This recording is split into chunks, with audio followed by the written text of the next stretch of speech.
Alors, bonjour à tous et à toutes. Bienvenue à l'Assemblée du mois de janvier. On a un autre contexte, une autre étape dans le confinement. Toute l'équipe municipale est assurément à la maison. Je dois dire que je vis un certain stress et je veux dire à mes collègues que je vous comprends de mieux en mieux. J'ai un stress que vous entendiez la musique d'Harry Potter au sous-sol puis que mon chien se mette à japper. Alors, soyez indulgents si ça arrive. Donc, je comprends pourquoi, chers collègues, vos micros sont fermés, sauf pour proposer et appuyer. Donc, avec tout ça, nous allons ouvrir la séance et nous avons un proposeur. Et je vais demander, parce qu'il y a plusieurs personnes à l'écran, de vous nommer le conseil comme les dernières fois pour que vous soyez bien en avant de mon écran. Garceau. Monsieur Garceau propose. Barbeau. Monsieur Barbeau appuie. Merci beaucoup. Donc, l'adoption de l'ordre du jour, il va y avoir une modification. Nous allons reporter en fait le point 5.1 à la demande du conseil et après vérification après l'administration. Si on le reporte d'un mois, il n'y aura pas d'impact. Donc, ça va nous permettre d'un petit peu mieux comprendre tout ce qui est en jeu. Donc, avec cette modification-là, est-ce que le conseil municipal est prêt à le proposer et à l'appuyer? Lefort. Madame Lefort. Carole Cardinal. Madame Cardinal appuie. L'approbation du procès-verbal du 8 décembre, est-ce qu'il y a un proposeur? Est-ce qu'il était conforme? Carole Cardinal. Madame Cardinal propose. Lefort. Madame Lefort appuie. Merci beaucoup. L'approbation du procès-verbal de la séance extraordinaire du 15 décembre. Garceau. Monsieur Garceau propose. Barbeau. Monsieur Barbeau appuie. Approbation du procès-verbal, cette fois-ci, j'ai du mal à voir, attendez, la date. Du 17 décembre, c'est bien ça, José? On a le 15 décembre avant. Celui avant, c'était le 15 décembre budget. Là, on serait rendu à l'extraordinaire du 15 décembre. Du 15 décembre, parfait. Donc, est-ce qu'il y a un proposeur pour la séance extraordinaire du 15 décembre? Carole Cardinal. Madame Cardinal propose. Est-ce qu'il y a un appuyeur? Lefort. Madame Lefort appuie. Approbation du procès-verbal de la séance extraordinaire, cette fois-ci du 17 décembre. Est-ce qu'il y a un proposeur? Barbeau. Monsieur Barbeau propose. Est-ce qu'il y a un appuyeur? Carole Cardinal. Madame Cardinal. Alors, on arrive avec le mot de la mairesse. Évidemment, c'est la première assemblée de janvier, donc vous allez me permettre de vous souhaiter de vive voix la bonne année. Plus que jamais de la santé, on le sait. J'ai envie de vous dire aussi de l'amour et de l'amitié. Ça fait une différence actuellement et dans le contexte municipal, un bel esprit de communauté. On sait que l'année qui a passé a été difficile. L'année qui s'en vient pour encore quelques semaines, sinon quelques mois, ça va être aussi difficile. On sent aussi que les mesures de confinement commencent à... Bon, on a des bonnes journées, des mauvaises journées. Ça commence à nous affecter tous et tous. La réalité qu'on vit au monde municipal, la démocratie à distance, il n'y a personne qui aime ça. Donc, c'est sûr qu'il faut faire attention à nous et aux autres. Il faut être bienveillant. Il y a aussi beaucoup de détresse psychologique dans la population et en particulier chez les jeunes de 18 à 24 ans, juste avant de rentrer pendant le congé des fêtes. La concertation Horizon a fait un appel à tous pour que les gens fassent du repérage dans leur milieu parce que les jeunes dans la classe de 18 à 24 ans sont ceux actuellement dans la population qui vivent le plus d'anxiété et de dépression importante et ont aussi beaucoup d'idées suicidaires. Le pourcentage a beaucoup augmenté. Fait qu'il faut qu'on soit collectivement en mode de vigie et référer aux ressources s'il y a des besoins. Puis si vous avez besoin de ces ressources-là ou vous avez en fait besoin de références, la municipalité peut faire le relais de ces références-là. Donc, c'est important de prendre soin de nous. On espère une belle année d'activité extérieure, étant donné le contexte. C'est surtout ça que le budget municipal a mis de l'avant, budget municipal modeste dans le contexte, mais très important, je pense, pour continuer à mettre en valeur les différents parcs que nous avons, qu'on nous exploitons dans certains cas très, très bien, dans d'autres cas un peu moins. Donc, c'est toute l'équipe municipale qui va travailler cette année à essayer de rendre ces espaces-là différents et vous permettre en fait de les redécouvrir. L'équipe municipale, qui d'ailleurs je salue parce que l'année a été particulière, on est toujours en train d'écouter les points de presse et essayer de s'adapter. À toute l'équipe, je veux vraiment vous saluer, vous êtes toujours là en mode réaction rapide. Donc, il y a un chanteur québécois, M. Ferland, qui nous disait que, Ferland plutôt qui nous disait une chance qu'on ça, bien, une chance que vous êtes là pour toute la population. Cette équipe municipale-là, elle vous a d'ailleurs, chers citoyens, fait une surprise le 1er janvier, une surprise qui a été appréciée. C'est vraiment une collaboration qui a été pensée à la fois par les loisirs, les communications et le service de pompiers. C'était un petit coucou, c'était très, très modeste et spontané, mais je pense que ça a fait vraiment une différence. On a vraiment eu des bons commentaires. Donc, à l'équipe, merci beaucoup. Évidemment, le reste de mon temps pour le mot de la mairesse, on va parler des pompiers. Il y a eu des échos dans les réseaux sociaux. C'est sûr qu'on ne répond pas aux réseaux sociaux. On savait que, on répond à nos réseaux sociaux, mais pas à des plateformes qui ne sont pas liées aux outils municipaux. Puis on savait que ce soir, il y avait l'Assemblée publique.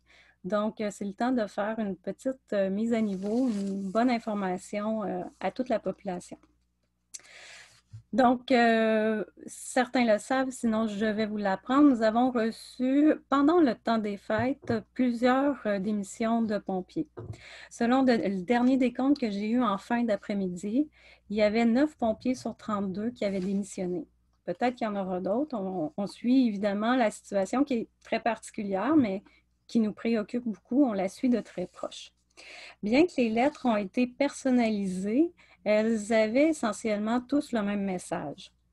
Les pompiers démissionnaires affirment qu'ils ne retrouvent plus aujourd'hui le même esprit de camaraderie qu'avant et que les valeurs actuelles véhiculées par le service d'incendie et plus particulièrement par la direction et l'état-major ne correspondent plus à leurs valeurs. Beaucoup de critiques aussi ont été adressées en particulier à la gestion. Donc, des critiques qui sont plus pointues, qui s'en allaient dans différents sens. Et ça, l'administration actuellement est en train d'analyser ça. Elle fera un diagnostic, puis on pourra avoir une meilleure tête de ce qui s'y passe. Mais ce qui est important de comprendre à ce stade-ci, c'est que nous écoutons les doléances et on réitère le fait qu'on est disponible pour rencontrer ceux qui veulent être rencontrés. Donc, souvent, c'est en prenant le temps de mieux communiquer qu'on peut aussi mieux comprendre ce qui se passe. Donc, on invite tout le monde à garder cette idée-là en tête pour essayer de mieux comprendre. Il est vrai qu'au cours des dernières années, plusieurs actions ont été prises par la municipalité de Sainte-Martine, par le service d'incendie, par le directeur d'incendie pour répondre aux exigences du schéma de couverture de risque. Le schéma de couverture de risque, ce n'est pas une nouveauté, ça existe depuis plusieurs années. On arrive à la 2e, sinon à la 3e génération de schéma de couverture de risque. Ça fait entre 12 et 15 ans qu'on navigue dans cet univers-là. C'est peut-être un peu moins bien connu de la population, mais pour le monde municipal, c'est quelque chose qui fait partie de nos outils de tous les jours. Le schéma de couverture de risque, c'est une obligation qui nous vient du provincial, qui nous vient de la loi sur la sécurité d'incendie. Il est vrai qu'avec le schéma de couverture de risque, il y a eu beaucoup de changements, donc notamment la liste des protocoles a considérablement augmenté. Il y a, par exemple, c'est juste quelques exemples, mais on pourrait passer une soirée à vous donner des exemples. Il y a un minimum d'heures de pratique maintenant qui sont obligatoires. Il y a des plans de pratique qui sont exigés aussi. Donc, il faut avoir un plan de formation. Les pompiers sont évidemment l'obligation d'être formés pour être pompier, mais aussi pour être lieutenant.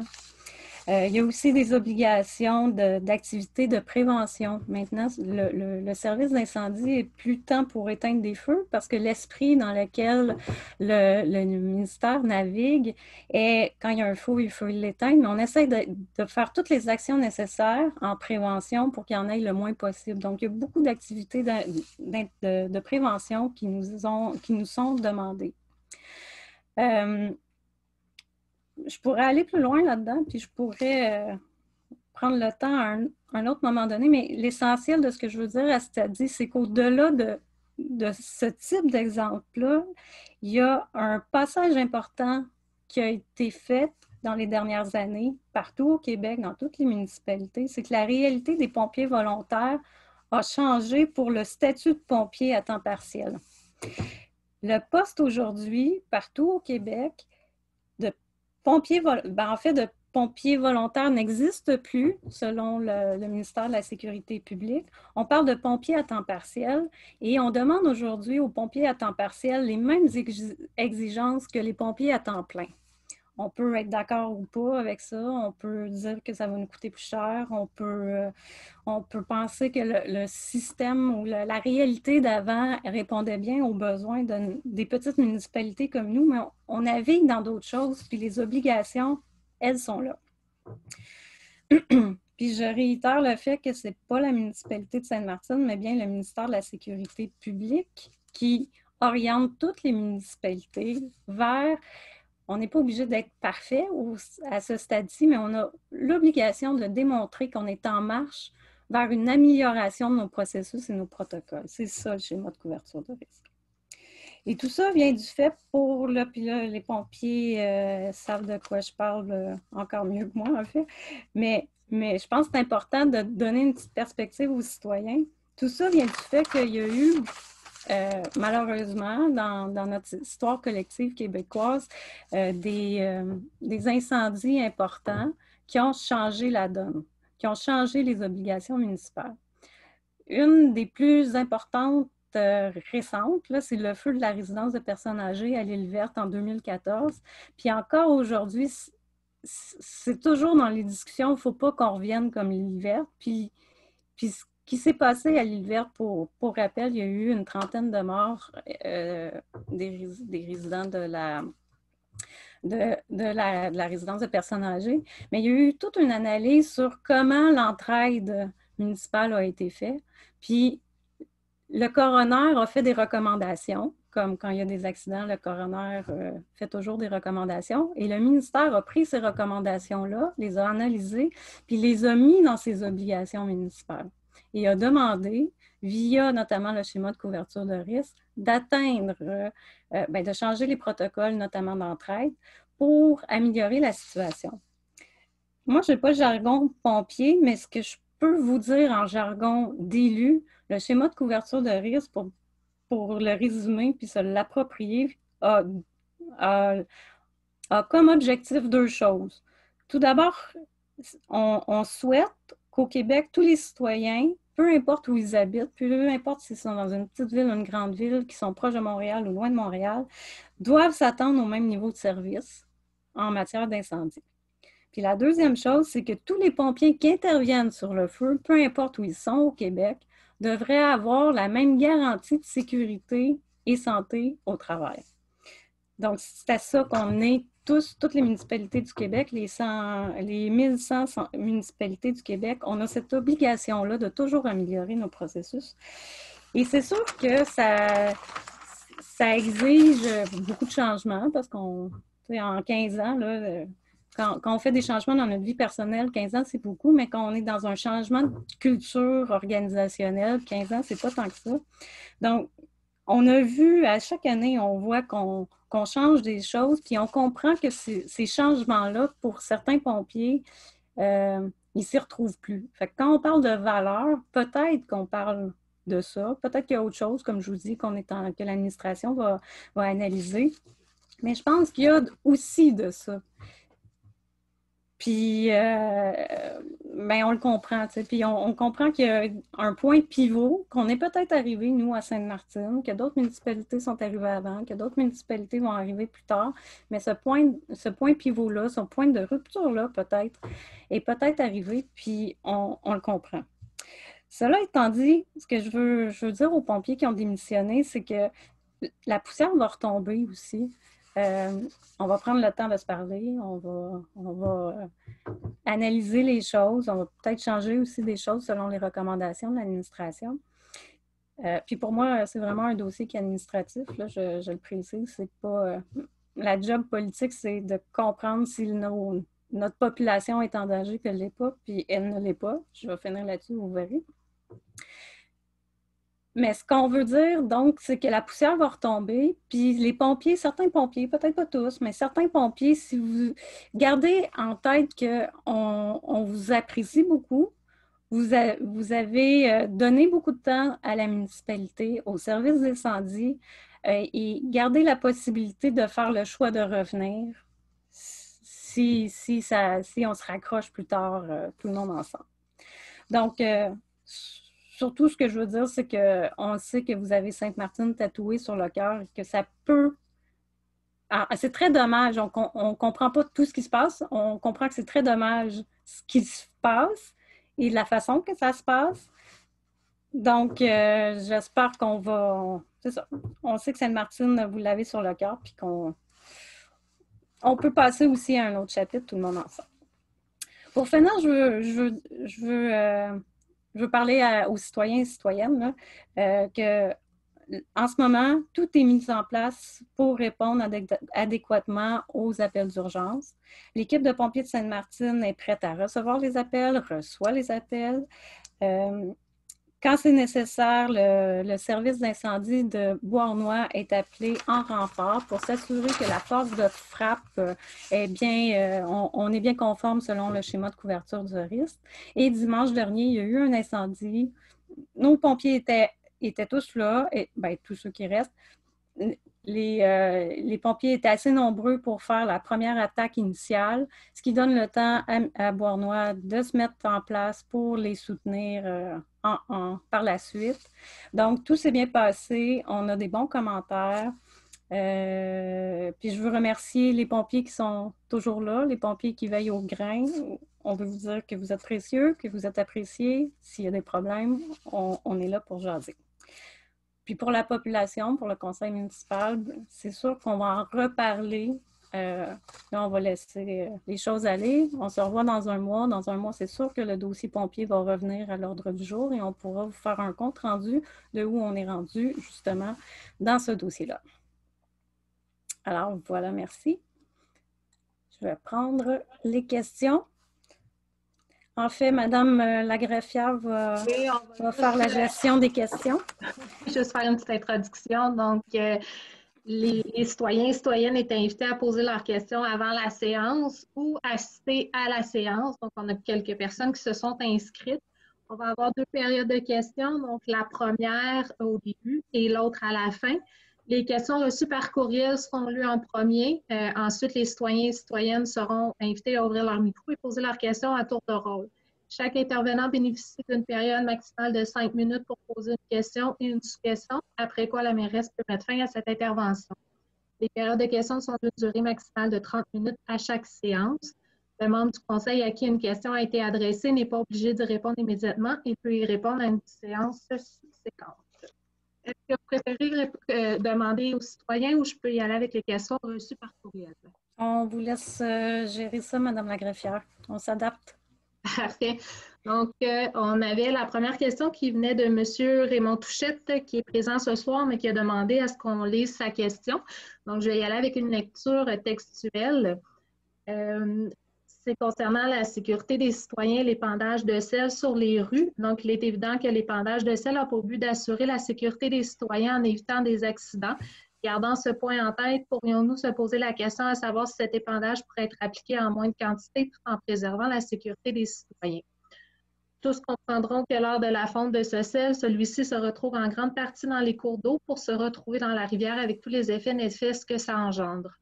Un élément à ne pas négliger est le coût attribué à l'achat de ce sel si on était en position d'en déduire l'utilisation, ceci engendrait des coûts moindres. En conclusion, il est clair que l'intention n'est pas d'arrêter l'épandage comme tel, mais pouvons-nous prendre exemple sur d'autres municipalités comme les Laurentides qui auraient banni le sel calcium pour le remplacer par du sable ou du gravier?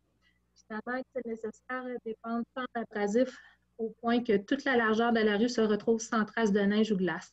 Pourrions-nous considérer de se concentrer sur le centre de la rue uniquement et un peu plus aux intersections? Nous avons fait les vérifications auprès des travaux publics. C'est à la question de M. Touchette et de notre entrepreneur, donc M.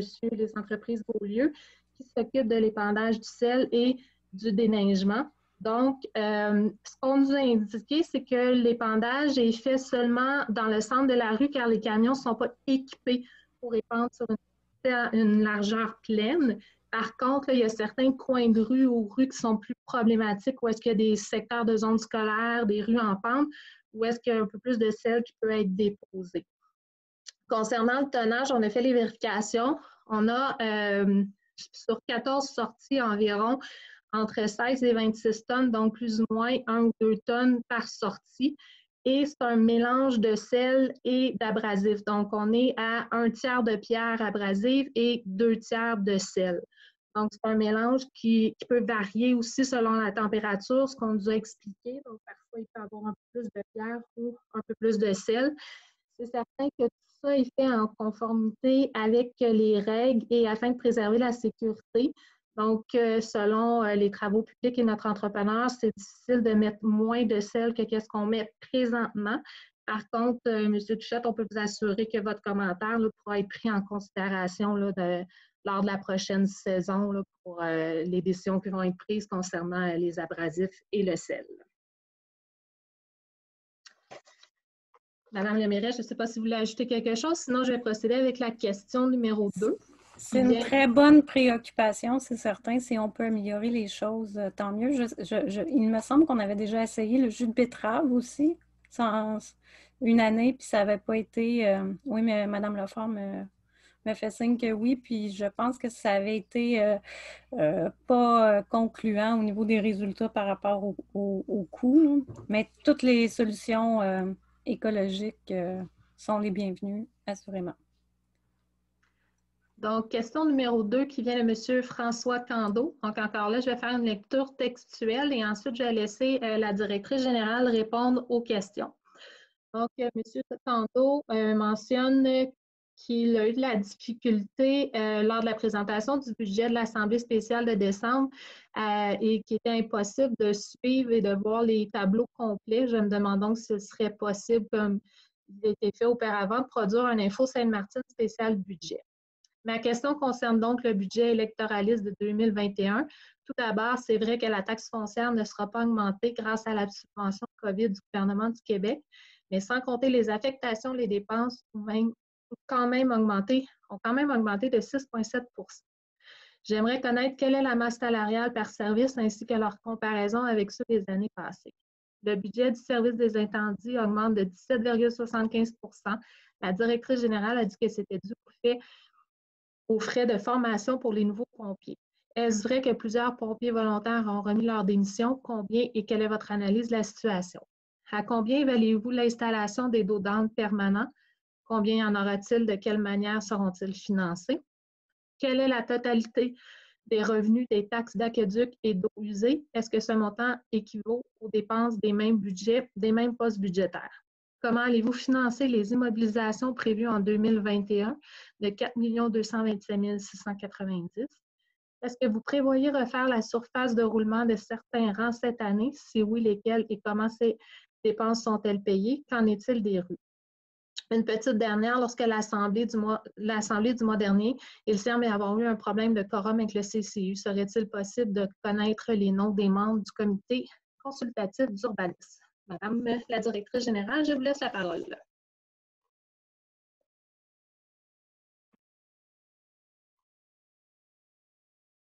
Juste ouvrir votre micro.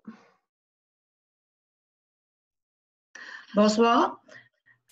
Alors, je vais répondre aux questions. Je vais y aller selon l'ordre qu'elles ont été posées. Alors, pour ce qui est de la présentation, on est désolé que nos systèmes ne sont peut-être pas adéquats, mais je vous invite à regarder la présentation sur notre site Internet. Elle est là en entier. De plus, je vous informe que l'info de Sainte-Martine du 1er février contiendra les informations pertinentes au budget. Pour l'augmentation de 6,7 des dépenses, la question n'était pas tellement claire, je m'excuse. Ce que je peux faire, c'est vous référer justement à la présentation budgétaire où on expliquait les écarts majeurs au niveau des dépenses. Pour la question sur la masse salariale, vous avez demandé de connaître la masse salariale par service. C'est malheureusement une donnée qui est non disponible. Vous avez parlé aussi pour les pompiers. Je pense que Mme la mairesse a répondu à vos interrogations tout à l'heure dans son mot. Vous parlez d'installation d'eau d'âne permanent. Alors, le budget prévoit 8 d'eau d'âne permanents pour un montant total de 24 000 $. Vous avez demandé l'écart entre les revenus et les dépenses pour la taxe d'eau. Alors, la dépense budgétée de 568 978 pour la taxe d'eau et le revenu budgété en provenance de la taxe d'eau est de 574 420. Donc, il y a un écart autour de 6 000 $. Pour ce qui est de la taxe d'égout, la dépense budgétée est de 231 000 $ et 4. Et pour le revenu budgété en provenance de la taxe d'eau, le montant est de 255 180. Ici, il y a un écart un peu plus élevé d'à peu près 18 000 $. Au niveau du financement des immobilisations, alors pour le total de 4 millions, excusez, je vais retrouver le montant, pour le total de 4 227 690, le PTI prévoit, par règlement d'emprunt et subvention, du financement de 3 712 000. Par le fonds de roulement, un montant de 147 000. Par le surplus, 358 190. Et par les activités de fonctionnement, 10 000 $. J'aimerais apporter une note ici pour dire que chacune des catégories de financement devra faire l'objet d'une résolution individuelle. Excusez-moi.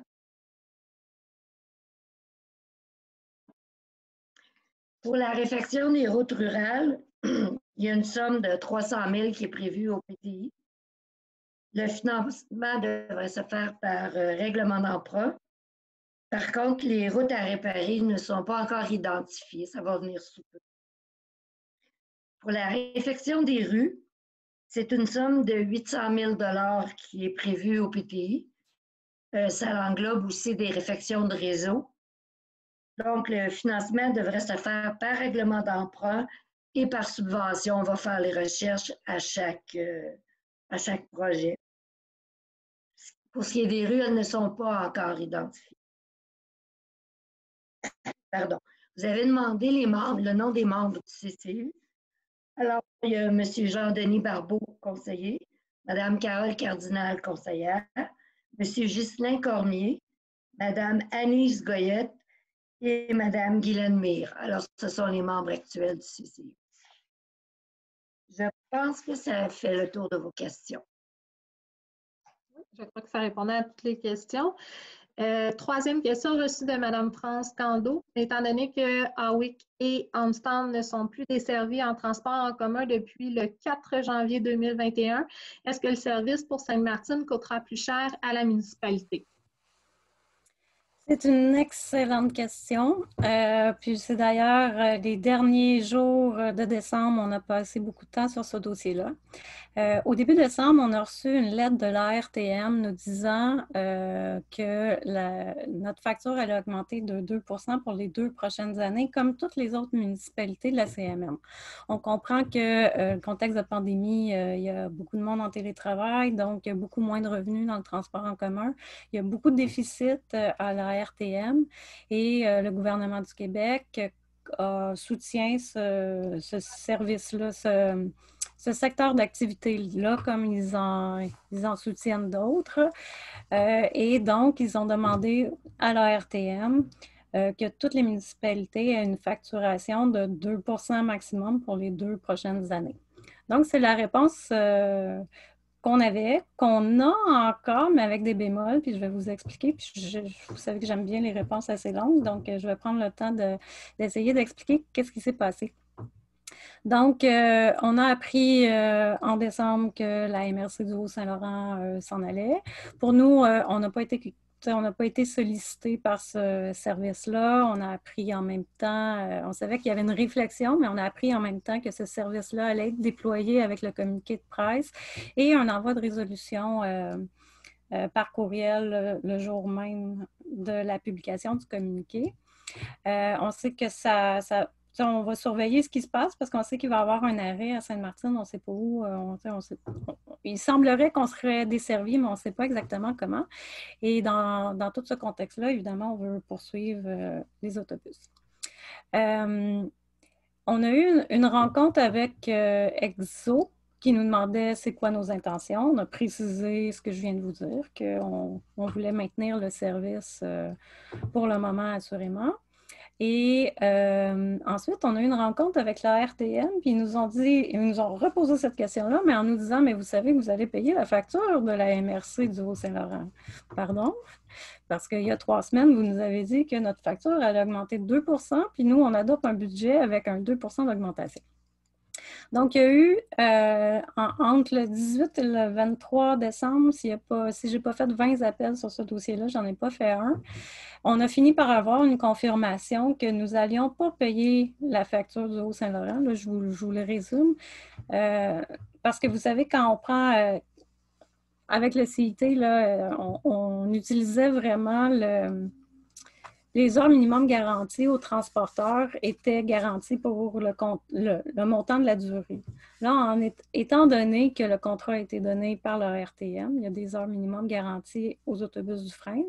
La MRC du Haut-Saint-Laurent, puisqu'elle n'avait pas d'attachement à ce contrat-là, en s'en allant, il y a des heures qui étaient distribuées, ils s'en allaient jusqu'à Armstrong. Donc, ces heures-là doivent être distribuées ou sinon, ils doivent être payés par quelqu'un. Donc, juste avant Noël, on a eu la confirmation qu'on ne paierait pas la totalité de ce montant-là qu'on ne connaît pas, qu'on devrait avoir une augmentation de 2 et peut-être un ajustement, mais qui serait raisonnable. Mais à l'heure actuelle, on n'a pas cette donnée-là précise. Ce qu'on nous dit, c'est que les heures minimum garanties vont être payées par l'ensemble des municipalités qui font partie de la RTM. Ce qui d'ailleurs ne fait pas le bonheur non plus de nos voisines, évidemment. Donc, c'est un dossier qui nous a animés beaucoup à fin décembre. En janvier, il y a déjà des rencontres cédulées sur ce dossier-là. Assurément, il va falloir qu'on suive ça de près pour que le service ne coûte pas plus cher que l'inflation, ou presque, et voir la suite des choses avec la RTA. Donc, c'est ma réponse longue à une question simple, mais très, très importante à suivre. Parfait. Maintenant, on va inviter les citoyens qui avaient des questions. Vous pouvez ouvrir votre micro. On va commencer par prendre les noms et par la suite, on va vous inviter à poser votre question.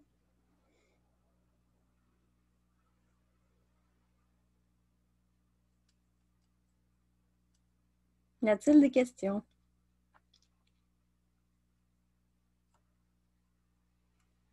Donc, il y a une deuxième période de questions à la fin de l'Assemblée. Si jamais vous voulez poser vos questions à ce moment-là, il n'y aura pas de problème. Donc, nous allons continuer avec la résolution.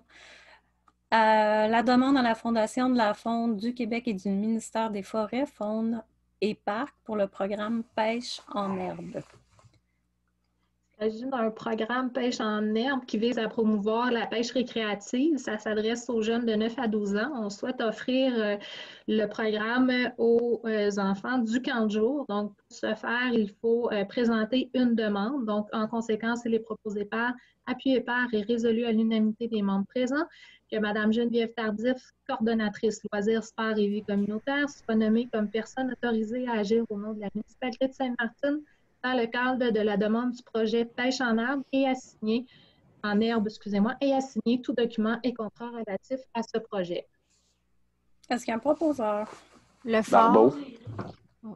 Madame Lefort propose et rapidement, M. Barbeau appuie. Autorisation de passage sur le territoire de la municipalité pour le grand défi Pierre Lavoie pour cette année. C'est pour le convoi du 1000 km, donc c'est le petit groupe, c'est pas le gros groupe. Et c'est en fait une demande qu'on avait acceptée l'année passée pour un passage de nuit le 19 juin au dimanche 20 juin. Et dans la matinée, le dimanche 20 juin. C'est quelques minutes sans halte. Et c'est ça. Étant donné que l'événement a été annulé, ils ne savent pas si ça va avoir lieu, mais ils se préparent pour le mois de mai prochain. Est-ce qu'il y a un proposeur? Ah, bon. Est-ce que Madame... Oui, bien, simplement mentionner qu'il y aura aussi, ce sera aussi filmé avec un drone, donc on autorise aussi le passage donc, du convoi et les drones qui seront utilisés pour filmer. Merci de la précision. Est-ce qu'il y a un proposeur? Carole Cardinal. Madame Cardinal, est-ce qu'il y a un appuyeur? Lefort. Madame Lefort. Approbation de la signature d'un bail avec la SCABRIC pour la location d'espace au pavillon Gaétan-Monpetit. Donc, la SCABRIC utilise déjà une partie du pavillon au 1 rue du Pont. Ils souhaitent optimiser l'occupation et occuper l'ensemble du bâtiment qui est resté vacant suite au départ de la Sûreté du Québec, qui est rendu dans nos locaux au musée, donc en haut de la bibliothèque. En conséquence, il est proposé par, appuyé par et résolu à l'unanimité des membres présents d'approuver la signature du bail à intervenir entre la municipalité de Sainte-Martine et la SCABRIC et d'autoriser Mme Hélène Hamelin, directrice générale et secrétaire trésorière, à signer le bail. Est-ce qu'il y a un proposeur? Lefort. Madame Lefort, est-ce qu'il y a un appuyeur? Barbeau. Monsieur Barbeau. Ça va à tout le monde? Approbation de la facture de PG Solutions pour le contrat d'entretien et soutien des applications. Donc, PG Solutions offre des logiciels de gestion municipale et des services de solutions citoyennes. Donc, la municipalité utilise déjà les services et on souhaite renouveler pour 2021. Donc, le montant des factures pour PG Mégaguest est de 14 187 $, Accès-Cité Territoire 12 360 $, Première ligne 2690, voilà 3790. Donc, en conséquence, il est proposé par, appuyé par et résolu à l'unanimité des membres présents d'approuver une dépense totale de 33 027 $ pour l'adhésion 2021 au service de PG Solutions, plus les taxes applicables. Est-ce qu'il y a un proposeur? M. Sauvé. Monsieur Sauvé, est-ce qu'il y a un appuyeur? Garceau. Lefort. Ah. Monsieur Garceau, je pense que c'était le premier. Est-ce que ça va à tout le monde? Donc, contribution financière aux organismes. La Maison des jeunes, c'est la subvention annuelle. C'est sensiblement la même chose que l'année passée, à quelques dollars, centaines de dollars près. Donc, 15 379. 19 $. Donc, en conséquence, il est proposé par, appuyé par et résolu à l'unanimité des membres présents que la municipalité de Sainte-Martine octroie une contribution financière à l'organisme tel que décrit, soit la Maison des jeunes Lantrac, pour une subvention annuelle de 15 379 $. Est-ce qu'il y a un proposeur? Garceau. Monsieur Garceau, est-ce qu'il y a un appuyeur? M. Sauvé. Monsieur Sauvé, ça va à tout le monde? La Maison des jeunes qui fait un travail, je vous parlais des jeunes, là, 18-24, mais pour la catégorie d'âge qu'ils desservent en ce moment, ils font un travail essentiel aussi. Évidemment, comme toujours. Prévision budgétaire 2021 de l'Office municipal d'habitation du Haut-Saint-Laurent. Donc, l'Office municipal d'habitation du Haut-Saint-Laurent a soumis ses prévisions budgétaires 2021. Donc, pour la portion Sainte-Martine, il y a des revenus de 70 190 $, des dépenses de 85 251 $, ce qui fait un déficit de 15 061 $. La municipalité doit combler 10 du déficit d'opération. Donc, en conséquence, il est proposé par, appuyé par et résolu à l'unanimité des membres présents que la municipalité de Sainte-Martine accepte les prévisions budgétaires 2021 de l'Office municipal d'habitation et accepte de combler 10 du déficit. Est-ce qu'il y a un proposeur? M. Sauvé. Monsieur Sauvé, est-ce qu'il y a un appuyeur? Barbeau. Monsieur Barbeau. Tout le monde est d'accord? Ensuite, à l'ordre du jour, on avait reporté l'avis de motion. Donc, nous allons passer à l'adoption du règlement numéro 2020-367, le règlement sur les usages conditionnels. Donc, ce règlement permet dans certaines zones l'implantation de garderies. Selon la loi sur l'aménagement et l'urbanisme, la municipalité peut adopter un tel règlement. Un premier projet avait été présenté le 10 novembre 2020 lors de la séance. Ensuite, une consultation écrite de 15 jours avait été tenue conformément à la loi et à l'arrêté ministériel. Donc, c'est habituellement une consultation qui se fait en personne qui est changée suite à la pandémie pour une consultation écrite. On n'a reçu aucune demande de la part des citoyens. Un avis de motion avait aussi été déposé le 10 novembre. Un deuxième projet avait été présenté le 8 décembre. En conséquence, il est proposé par, appuyé par et résolu à l'unanimité des membres présents. La municipalité de Sainte-Martine adopte le règlement 2020-367, règlement sur les usages conditionnels. Est-ce qu'il y a un proposeur? Carole Cardinal. Madame Cardinal, est-ce qu'il y a un appuyeur? Barbeau. Monsieur Barbeau. Ça va tout le monde? Ensuite, l'adoption du règlement 2020-373, modifiant les règlements de zonage numéro 2019-342 afin de permettre des usages habitation en zone HD4. Donc, c'est ce qu'on appelle... Oui, excusez-moi, ça coupe. Hein? C'est ce qu'on appelle l'ancien marché aux puces pour donner une idée aux citoyens. Donc, c'était suite à une demande de M. Stéphane Laberge qui veut implanter des triplex à cet endroit. Donc, les étapes ont été faites. Le premier projet qui avait été présenté, la consultation écrite, l'avis de motion, et le deuxième projet qui a été présenté le 8 décembre. Un avis public devait aussi annoncer la possibilité de déposer une demande d'approbation référendaire. Il n'y a eu aucune demande de la part des citoyens. En conséquence, il est proposé par, appuyé par et résolu à l'unanimité des membres présents que la municipalité de Sainte-Martine adopte le règlement 2020-373, modifiant le règlement de zonage numéro 2019-342 afin de permettre des usages habitation en zone handicap. Est-ce qu'il y a un proposeur? M. Sauvé. Monsieur Sauvé, est-ce qu'il y a un appuyeur? Carole Cardinal. Madame Cardinal, ça va tout le monde? Ensuite, adoption du règlement numéro 2020-374, modifiant le règlement 2011-184, règlement municipal harmonisé numéro RMH 110, portant sur les systèmes d'alarme. Là, on arrive avec la série de règlements harmonisés, règlements municipaux harmonisés. On avait fait les avis de motion lors de la dernière rencontre. Ça va être un peu récurrent. Répétitif. Donc, le règlement 2020-374 porte sur les systèmes d'alarme. Donc, en conséquence, il est proposé par, appuyé par et résolu à l'unanimité des membres présents que la municipalité de Sainte-Martine adopte le règlement numéro 2020-374, modifiant le règlement municipal harmonisé numéro RMH 110 portant sur les systèmes d'alarme. Est-ce qu'il y a un proposeur? Garceau. Monsieur Garceau, est-ce qu'il y a un appuyeur? Carole Cardinal. Merci. Ça va tout le monde? Donc, c'est adopté.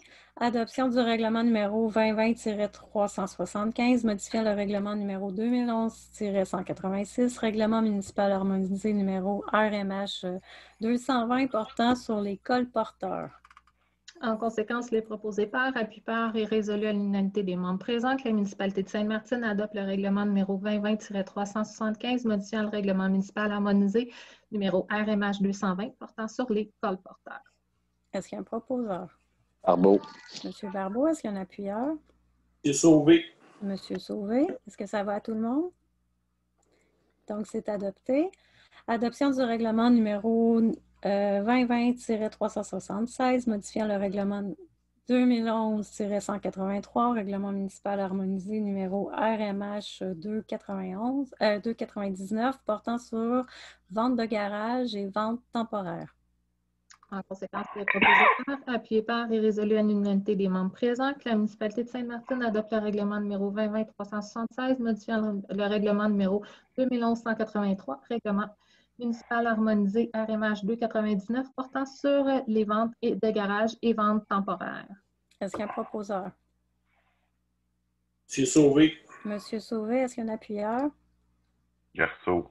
Monsieur Garceau, est-ce que c'est adopté à l'unanimité? C'est adopté. Adoption du règlement numéro 2020-377, modifiant le règlement 2011-192, règlement municipal harmonisé numéro RMH 330, portant sur le stationnement. Donc, en conséquence, il est proposé par, appuyé par, résolu à l'unanimité des membres présents que la municipalité de Sainte-Martine adopte le règlement numéro 2020-377, modifiant le règlement numéro 2011-198. Pour corriger la petite erreur, règlement municipal harmonisé RMH 330 portant sur les stationnements. Est-ce qu'il y a un proposeur? M. Laberge. Monsieur Laberge, est-ce qu'il y a un appuyeur? Carole Cardinal. Madame Cardinal, est-ce que c'est adopté à l'unanimité? C'est bon. Adoption du règlement numéro 2020-378, modifiant le règlement 2011-180, règlement municipal harmonisé numéro RMH 399, portant sur la circulation. En conséquence, le proposé par, appuyé par et résolu à l'unanimité des membres présents que la municipalité de Sainte-Martine adopte le règlement numéro 2023-78, modifiant le règlement numéro 2011-180, règlement municipal harmonisé RMH 399, portant sur la circulation. Est-ce qu'il y a un proposeur? Barbeau. Monsieur Barbeau, est-ce qu'il y a un appuyeur? M. Laberge. Monsieur Laberge, est-ce que c'est à l'unanimité? C'est adopté. Adoption du règlement numéro 2020-379, modifiant le règlement 2011-185, règlement municipal harmonisé numéro RMH 450, portant sur les nuisances.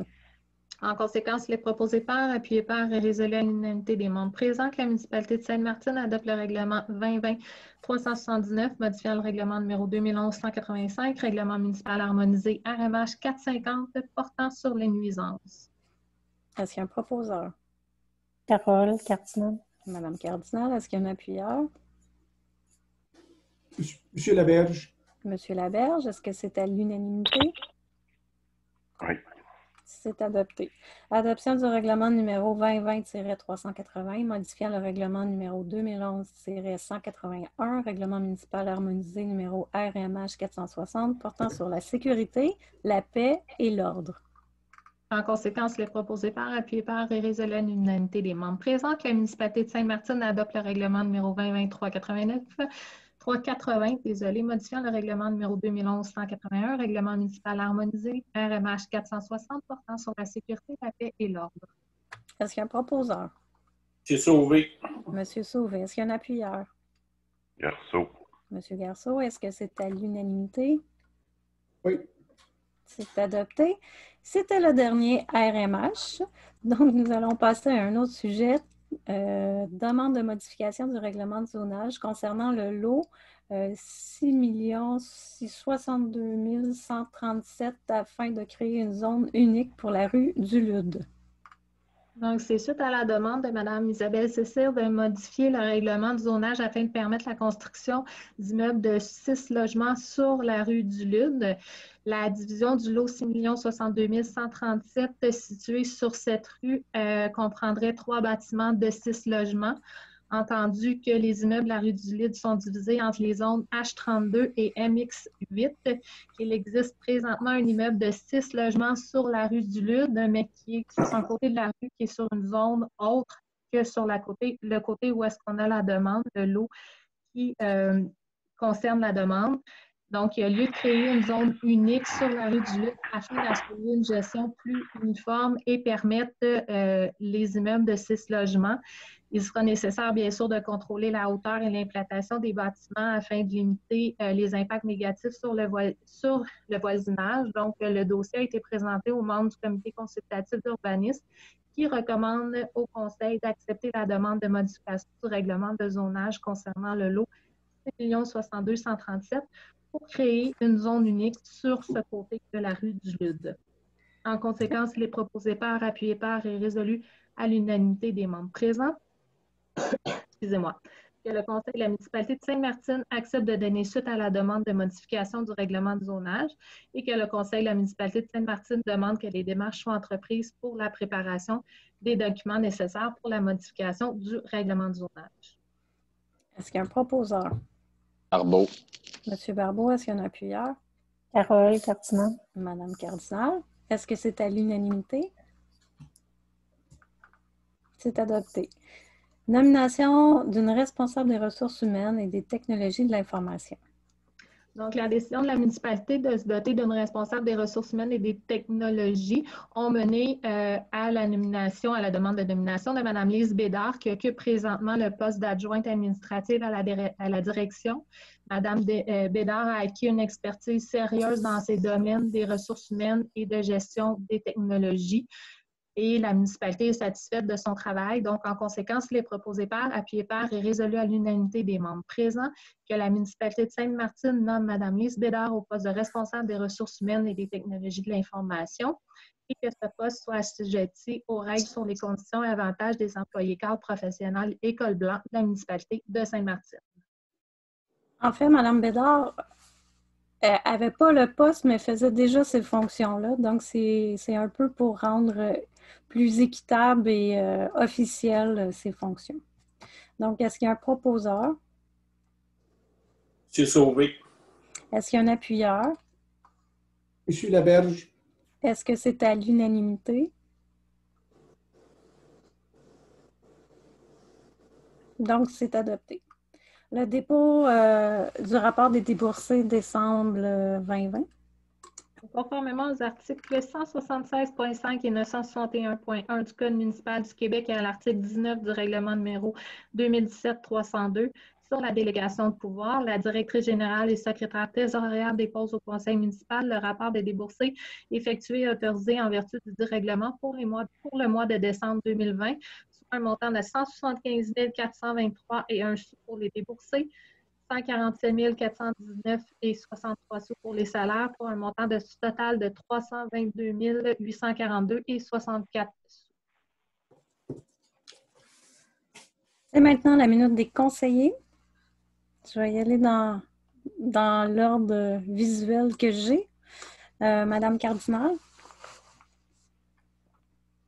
Oui, je vais y aller sobrement en début d'année pour souhaiter la bonne année à tous les citoyens. Puis aussi mentionner, je ne sais pas si je me répète ou si je l'ai déjà dit, mais moi je trouve ça merveilleux. En regardant le positif dans ce qui se passe actuellement, mon quartier, qui est un quartier fort convivial, a une hausse des marcheurs et des gens qui se saluent. Ça, c'est quelque chose qui est extrêmement positif. On resserre les liens. Pendant le temps des fêtes, on a pu encore plus se côtoyer. Il y a été l'occasion à certains moments au jour de l'an de sortir sur le balcon, se souhaiter la bonne année, à Noël de mettre un peu de musique puis de rendre ça festif. Donc, les liens qu'on crée chacun dans nos espaces plus restreints, on doit le dire, sont quelque chose de positif. Puis, je veux me permettre de la première séance de l'année pour souligner que ça fait du bien ces liens citoyens-là. Merci, Madame Lafort. Oui, bonjour. Je pense que c'est ça. On arrive peut-être à la limite là, qu'on puisse souhaiter bonne année aux gens, rendu au 12 janvier. Donc, je me lance quand même. Donc, je souhaite aux citoyens de Sainte-Martine une bonne et heureuse année. Je nous la souhaite un petit peu plus douce et agréable que 2020. Un petit peu pour faire du pouce sur ce que Mme Carole Cardinal disait. Nous aussi, dans mon quartier, pendant le jour de l'an, on a décidé de sortir, d'aller marcher, de mettre de la musique. Puis, je dois avouer que je l'ai fait au début pour moi beaucoup parce que je voulais parler avec les gens et tout ça. Puis, les citoyens ont vraiment embarqué et bonifié l'activité. Puis, je me suis rendu compte que ça a fait vraiment du bien à tout le monde. Donc, à recommencer potentiellement très bientôt là, pour essayer d'égayer le plus possible ce confinement. Donc, merci. Merci. Monsieur Barbeau? Moi également, bonne année à tous. Profitez de l'extérieur surtout, oui. Pas après 8 heures en passant. Et surtout, essayer de rester en santé. Puis, les bons jours vont s'en venir une moment donné. C'est tout. Merci. Monsieur Sauvé? Votre micro, Monsieur Sauvé. Je vais prendre ma minute de conseiller pour parler un peu du dossier des pompiers que je trouve très regrettable qu'on soit rendu là.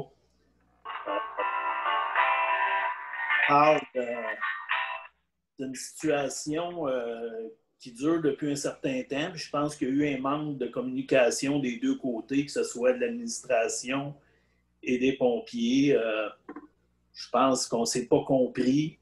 Et c'est tous des gens qui sont très dévoués. C'est des gars de la paroisse, des gars qu'on connaît, qu'on rencontre presque tous les jours. Je trouve ça regrettable qu'on soit rendu là. Puis j'espère qu'on va trouver une solution à ce problème-là. C'était mon mot du conseiller. Merci. Merci, Monsieur Sauvé. Monsieur Laberge?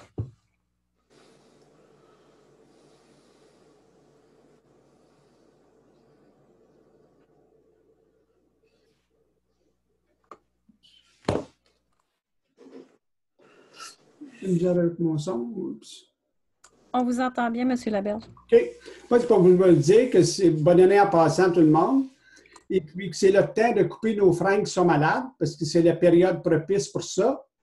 Et de faire très attention aux lignes électriques, ceux qui vont faire ça eux autres mêmes, parce que c'est dangereux. Et puis de vérifier ici si les arbres vous appartiennent, parce qu'il y a beaucoup d'arbres sur le bord du chemin qui sont bien malades, les freins, ils peuvent tomber. Ça serait le temps de vérifier vos arbres qui sont sains pour ne pas blesser personne. Puis un autre point aussi, depuis la pandémie, on a remarqué d'un rang qu'il y a beaucoup de monde qui jette les poubelles, puis le café, les copes de café, il y a toutes sortes de choses qui se jettent par la fenêtre des autos, de la bière, des canettes de bière, et même ramasser un spa de 5 par 5 d'un rang. Est-ce que le monde pourrait faire attention, s'il vous plaît, de ne pas jeter trop de cochonneries dans les... Il y a une amende qui vient avec ça. J'espère que l'amende va remonter parce que c'est de plus en plus pire de ce temps-ci. Je pense que pas de personne qui aimerait ça avoir des vidanges sur son terrain. C'est mon bout du conseiller. J'avais une question, Richard. Le spa, y avait-tu de l'eau dedans avec quelqu'un? Ou? Non, il y avait un bouquet de roses avec. Moi, ça avait mal reviré ce soir-là. On pourrait peut-être demander à notre responsable des communications de commencer des caricatures. Il me semble qu'il y a une matière là, intéressante à faire. Monsieur Garceau? Votre son, Monsieur Garceau?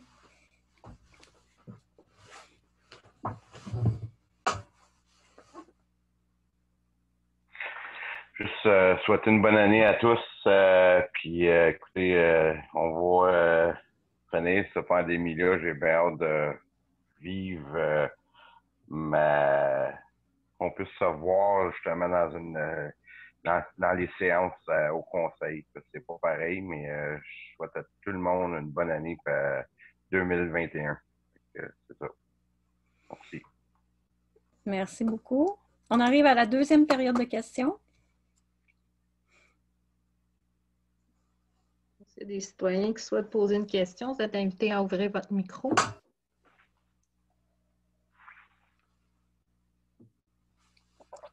Il y a Mme Pilon qui a levé la main. Bonjour. Bonjour, Mme Pilon. Vous m'entendez bien? Parfaitement. OK. Donc, merci de me laisser poser une question, même si je ne suis pas citoyenne de Sainte-Martine. Désolée. J'avais juste une question, en fait, à propos des pompiers. Je me demandais, est-ce que les 9 démissions étaient effectives au moment où elles ont été remises ou s'ils vont tous quitter en même temps? Puis est-ce que vous comptez les remplacer rapidement? Ou... Oui, c'était effectif selon ce qui a été écrit dans leur lettre. Mais peut-être que je peux passer la parole à Mme Hamelin, la directrice. Peut-être qu'il y a des choses à ajouter.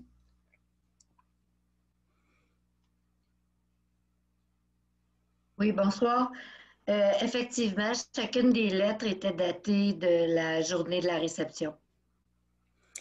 Pour le deuxième volet, assurément, là, on n'a pas, on n'a pas le choix de se mettre en entraide automatique avec notre voisine. On a un très, très bon support d'ailleurs.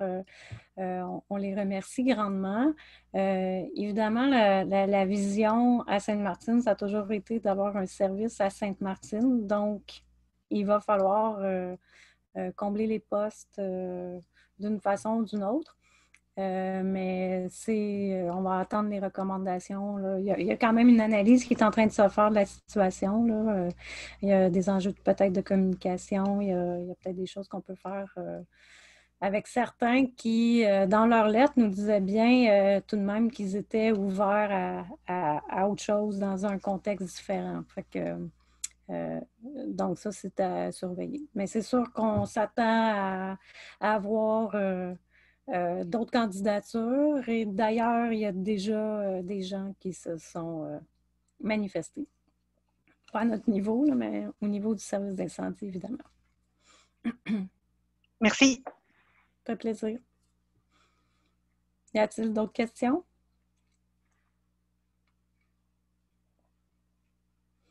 Donc, de toute façon, je vais réitérer, je le dis à chaque fois, puis pour moi, c'est important parce qu'on est loin, là, à distance, donc on va répondre à toutes les questions en continu pendant le mois. Vous n'êtes pas obligé d'attendre l'Assemblée publique.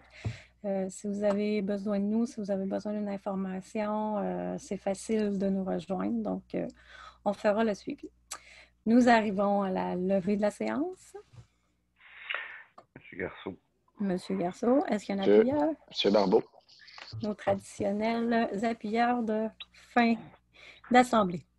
Alors, merci beaucoup. On lâche rien, comme on dit dans bon québécois. Et on se revoit le mois prochain. Merci, bonne soirée. Merci beaucoup.